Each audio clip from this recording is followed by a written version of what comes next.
Welcome to this session on Microsoft Azure Fundamentals, AZ900. This exam is designed for candidates looking to demonstrate foundational level knowledge of cloud services. This exam is for both non-technical people as well as for technical people.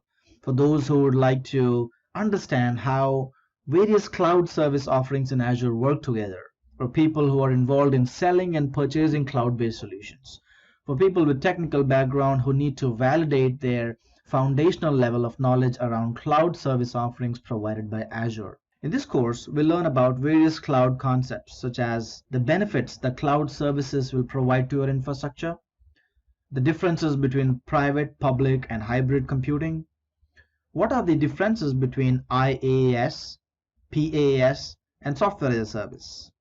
We'll also understand the core Azure architectural components, where you will know where is Azure data centers located in the world. You can describe some of the core product services in Azure, so you will know the differences between a virtual network or a load balancer, the difference between a VPN gateway and an application gateway, what is cloud network doing, or what is content delivery network, different kinds of storage solutions provided as on today, like blob storage, disk storage, file, and archival storage.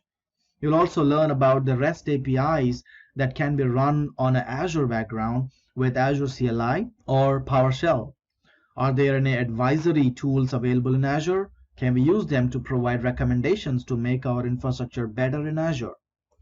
The most important thing is the security, privacy, and compliance part of it, which covers about 30% in the examination.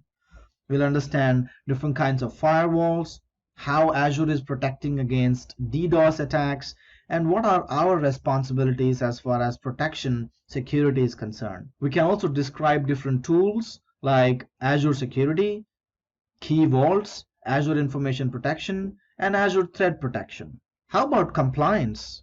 Is Azure compliant for GDPR, ISO, NIST? How about governmental standards and compliance organizations or bodies like FedRAMP, which is Federal Risk Assessment Management Program? We can also understand if Azure is determined to make sure that all businesses are compliant when required. Another important aspect is pricing. Today we are moving to the cloud to reduce on the capital expenditure. Is there any way we can find the total cost of ownership? Is there a pricing calculator that can tell me how much will my virtual machine cost on Azure and how much is it costing on premise? Can a comparison be done? What are the services I should pay for and what are the services that are free? How about the data transfer, network, ingress and egress traffic? Is that free or should I pay for it?